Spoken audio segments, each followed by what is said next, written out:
Welcome to another episode of Terry's Notes, and today we are going to be looking at some past paper questions from the January 2014 exam.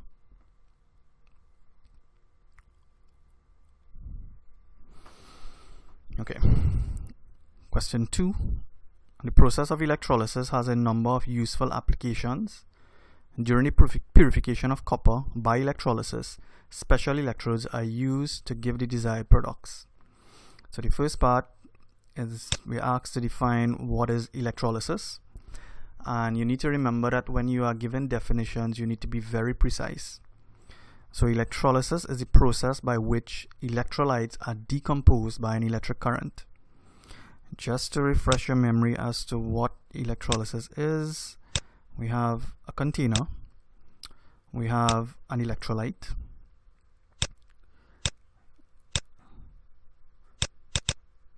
and we have two electrodes. We have a positive electrode and a negative electrode. The positive electrode is the anode and the negative electrode is the cathode. And we have the electrodes are connected to a battery. So as an electric current flows through the electrolyte, it decomposes. And in part 2, it says state the type of anode that is used in the purification of copper. Now, in the case of copper,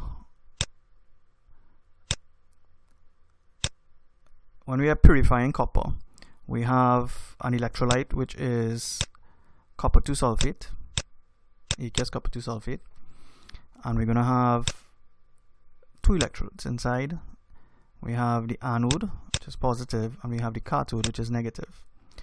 Now within the solution we have Cu2 plus ions. Now we are purifying copper. Now copper ions, Cu2 plus ions, migrate towards the cathode, so they will move towards the cathode. Now, to remember this, once you know that the Cu2 plus ions move towards the cathode, it means that the pure copper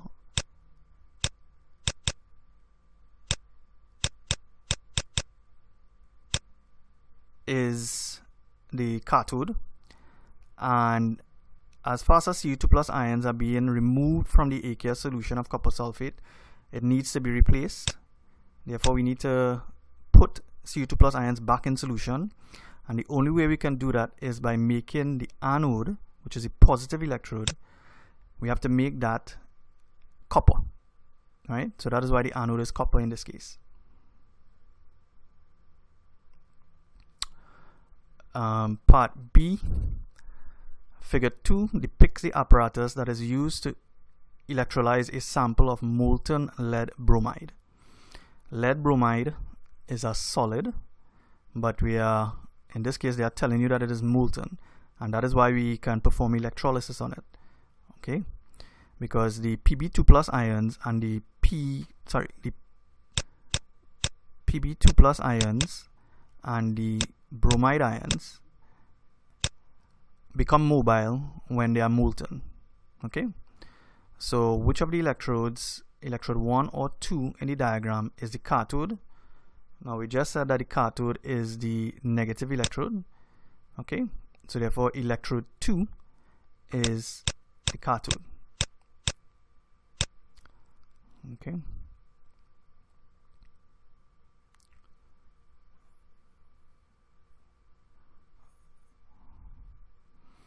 Now the other part of the question is to write the formula of the ion that migrates towards the anode. Now remember we said the anode is the positive terminal, so therefore negative ions, or what we call anions, migrate towards the anode. So in this case we were dealing with molten lead bromide, so it's PbR2. So therefore we have Pb2 plus ions present and we have Br minus ions present. So therefore the anode is positive, so therefore bromide ions are going to migrate towards the anode, okay? Then the third part, write a balanced ionic equation for the reaction occurring at the cathode. Now the cathode we know is the positive electrode, and therefore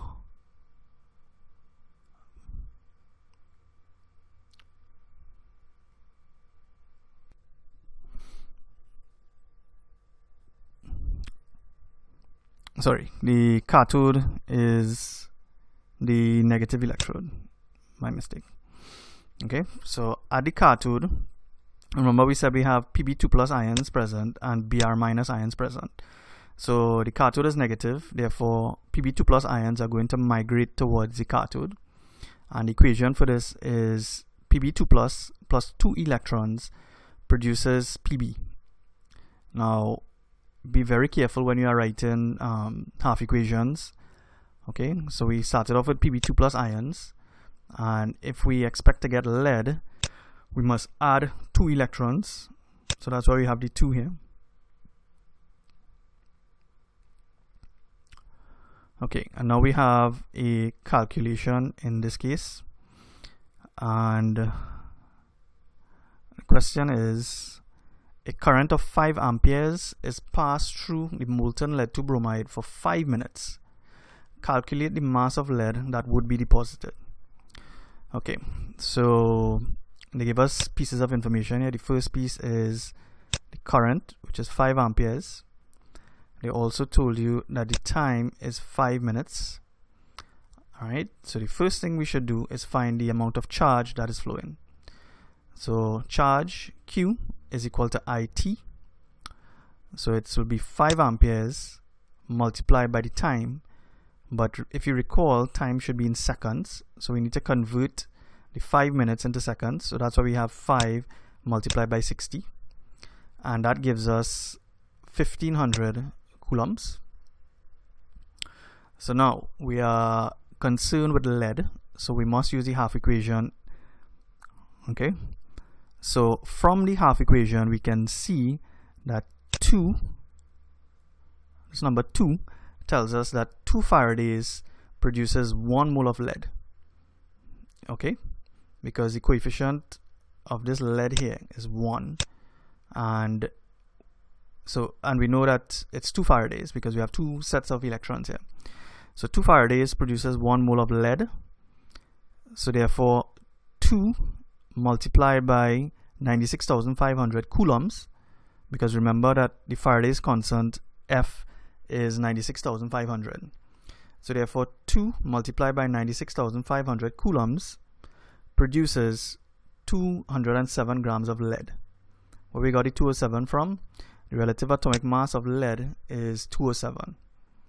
And we know that the actual charge that flowed for 5 minutes is 1500 coulombs. So therefore 1500 coulombs produces, we have to take 1500 multiplied by 207 and divided by the 2 by 96,500, and this gives us 1.61 grams of lead. Okay, we're still on question 2. 2 experiments were set up as shown in the figure below, in figure 3. In experiment 1, a zinc rod is immersed in a solution of magnesium 2-sulfate. So we have the zinc rod here, and we have magnesium sulfate solution. In experiment 2, a zinc rod is immersed in a solution of copper 2-sulfate. Okay, in experiment 1, no visible change was observed, while in experiment 2, a brown solid settled to the bottom of the container. Explain the observations from both experiments. Now this question is essentially about displacement reactions, and you need to remember the electrochemical series, and you need to know that metals higher up in the electrochemical series are able to displace metals that are lower in the electrochemical series. So in experiment 1, we are comparing zinc and magnesium, and in experiment 2, we are comparing zinc and copper. Okay, so in experiment 1, no visible change was observed, and the reason for that is that magnesium is higher up in the electrochemical series than zinc. So therefore zinc cannot displace magnesium. Therefore that's why we don't have any visible reaction taking place. In the case of the second experiment, however, zinc is above copper in the electrochemical series. Therefore zinc is going to displace copper from its aqueous solution.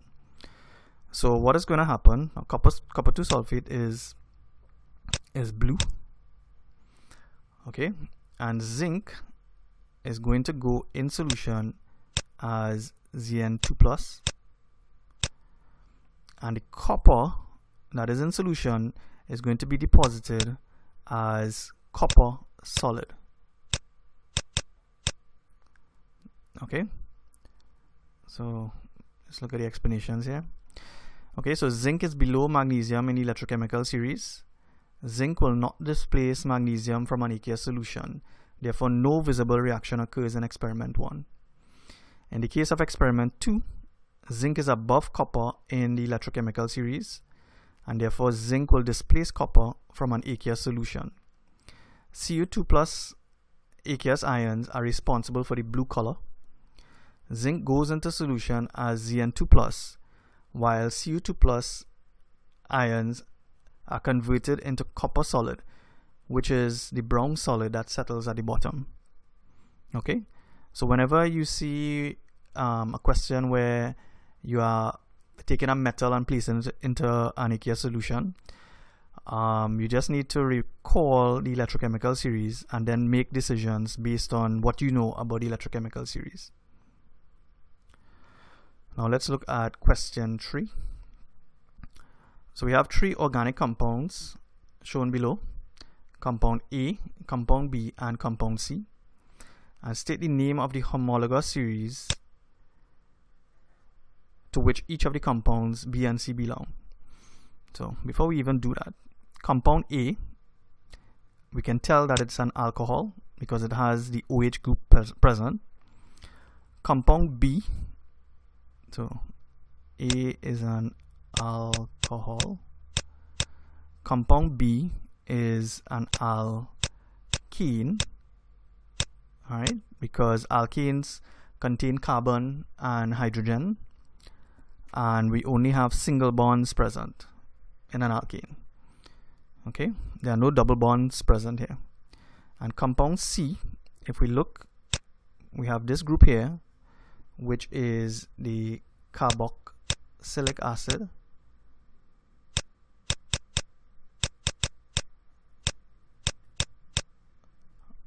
right? Okay, so compound A, compound B is an alkene, so that's what we have here, and compound C is a carboxylic acid. Okay.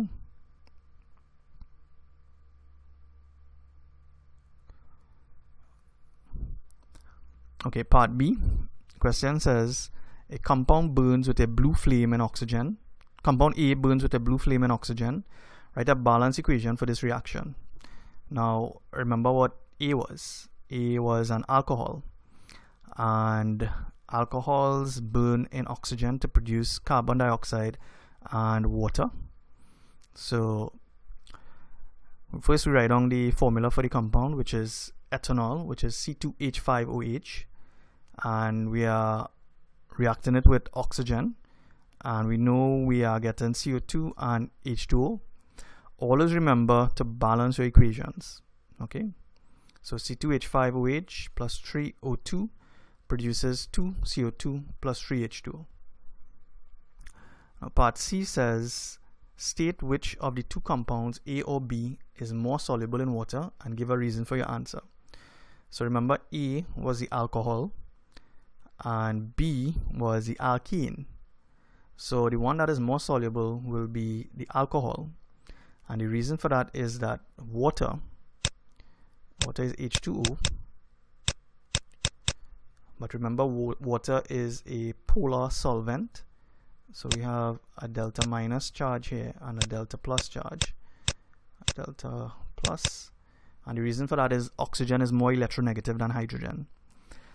Now in the case of ethanol, we have the OH group present. Okay, and because oxygen is more electronegative than hydrogen, we're going to have a delta minus and a delta plus on the delta plus on the hydrogen atom and a delta minus on the oxygen atom. So water is a polar molecule, and the OH bond in ethanol is also polar, and a bond forms between the water molecule and the OH part of the ethanol. So this is the reason why the ethanol or the alcohol is more soluble than the alkene. Okay. Now part D, state whether compound A or C would react more vigorously with sodium metal and give a reason for your choice. Remember, A is the alcohol and C is the acid. Okay, so now both of them will react with sodium metal. Okay, and the more reactive compound will be compound C, which is the acid, and the reason for that is that compound C is a stronger acid than compound B. Okay,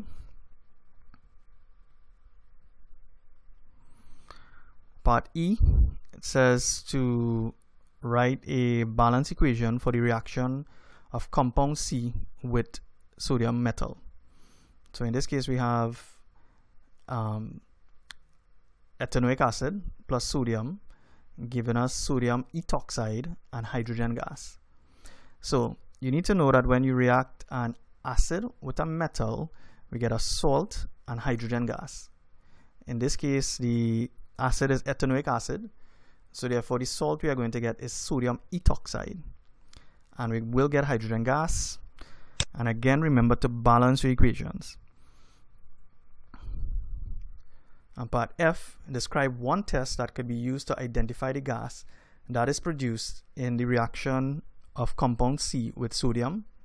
In this case, we are asking for a test for hydrogen gas.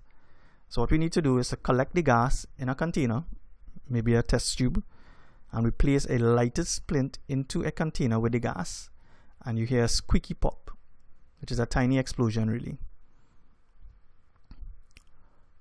Part G, compounds A and C react together in the presence of a catalyst to form a compound D. Now A is an alcohol and C is an acid.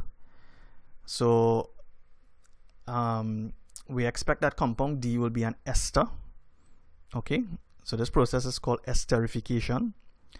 So state the name of the catalyst and draw a fully displayed structure of compound D. So the catalyst we use is concentrated sulfuric acid, and the compound is ethyl ethanoate. Okay, so this part would have come from the acid, and this part would have come from the alcohol. Okay, now question 4. Element M is found in group 2 of the periodic table, and it reacts with chlorine to form a chloride of relative formula mass 159. And we know that the relative atomic mass of chlorine is 35.5. Calculate the relative atomic mass of element M. Now, M is found in group 2. Okay, so therefore we know that M will form an ion M2+. Right? Remember, group 1 and group 2 are metals, and it reacts with a chloride. So therefore, the formula for the chloride will be MCl2. Now, don't let these things confuse you here. If you remember an element from group 2, for example, beryllium, magnesium, or calcium, and when they react with chlorine, like for example, magnesium. Formula for magnesium is, the symbol for magnesium is Mg, and chlorine is Cl. So the formula for magnesium chloride is MgCl2. So don't let the M, they could call it X, they could call it whatever they want, but don't be confused. Just remember something that you know in group 2, and you know the formula for magnesium chloride is MgCl2. Therefore the formula for this element M will be MCl2. Okay, and so let's start. We want to find the relative atomic mass of element M. Now we know that the relative formula mass is 159. Okay, which means that when you add up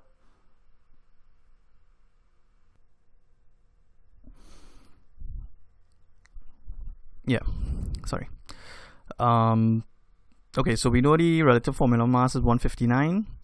So the objective is to find the relative atomic mass of M. So let's call it X. So if we look at the formula, we say X plus 2 times 35.5 because we have 2 chlorine atoms present. And when we add this up, we should get 159. So X plus 71 equals 159. Therefore, X is equal to 159 minus 71. And therefore, X is equal to 88. So the relative atomic mass of element M is 88. And if we look at the periodic table, we will see that this is strontium. Now, a lot of students get confused when they see questions like these, but just try to identify what information is being given in the question, and then it'll be easy to work out. Okay, and do not get scared by moles, because moles can be very simple.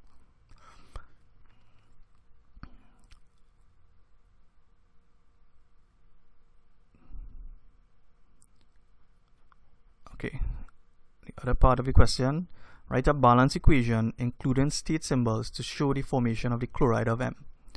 So it's a group 2 metal, so therefore it's a solid, and chlorine is a gas, and we are going to get a chloride, which is also a solid.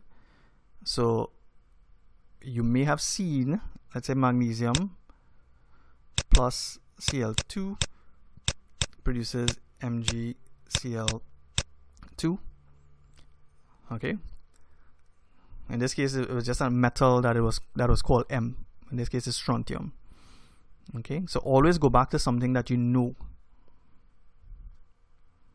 The third part, describe the formation of the type of bond found in element M.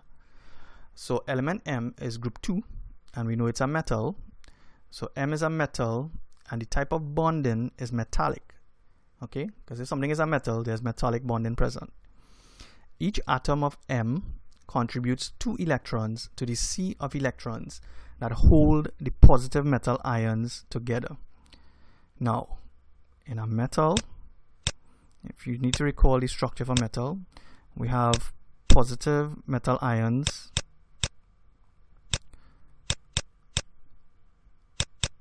okay, and they are being held together by a sea of negative electrons. So we have electrons throughout the structure, and they hold the positive metal ions together. So group 1 and group 2, there's metallic bonding present, and you need to recall that each atom will contribute some electrons. In this case it's group 2, that is why it is contributing 2 electrons to the sea of electrons that holds the positive metal ions together. And part B here, you want to describe the type of bond found in the chloride of element M. Now, element M belongs to group 2. So this belongs to element M is group 2, and the chlorine belongs to group 7. We know that when we have a group 1 element reacting with a group 7 element, we expect to get ionic bonding. Okay, so the chloride MCl2 exhibits ionic bonding. The metal M loses 2 electrons to form M2 plus ion, and 2 chlorine atoms gain 1 electron each to form 2 chloride ions. Okay, so what we have is ionic bonding present. So you're gonna have M2 plus and you're gonna have Cl minus. We have 2 of them.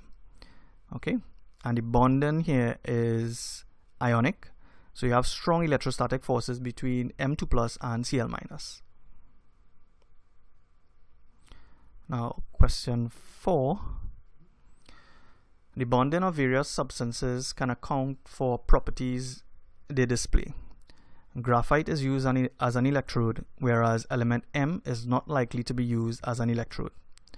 With reference to the type of bonding in graphite and M and their relative positions in the periodic table, explain why graphite is used as an electrode and M is not. Okay, so there are very strong covalent bonds present in graphite, which makes it unreactive. If you recall, graphite looks something like this. You have hexagonal layers present in the structure. Right.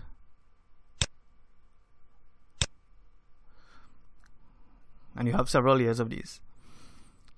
Element M has strong metallic bonds present. However, M is very reactive because it is low down in group 2. So graphite is in group 4 and does not readily form ionic bonds, and therefore graphite is used as an electrode. Okay.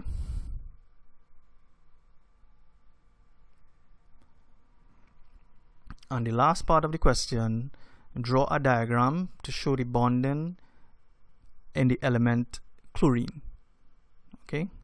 Now chlorine exists as a gas at room temperature. So it exists as Cl2, and the bonding present in Cl2 is covalent. So in covalent bonding we have the sharing of outer electrons. So chlorine is in group 7, which means we have 7 electrons in the outer shell. So we have 1, 2, 3, 4, 5, 6, 7. So we are missing 1 electron to form a stable structure. And on this side we also have 7 again. So what we do, each chlorine atom provides 1 electron to form the covalent bond. So you have a covalent bond present between 2 chlorine atoms. Okay. So that brings us to the end of some questions from the January 2014 exam.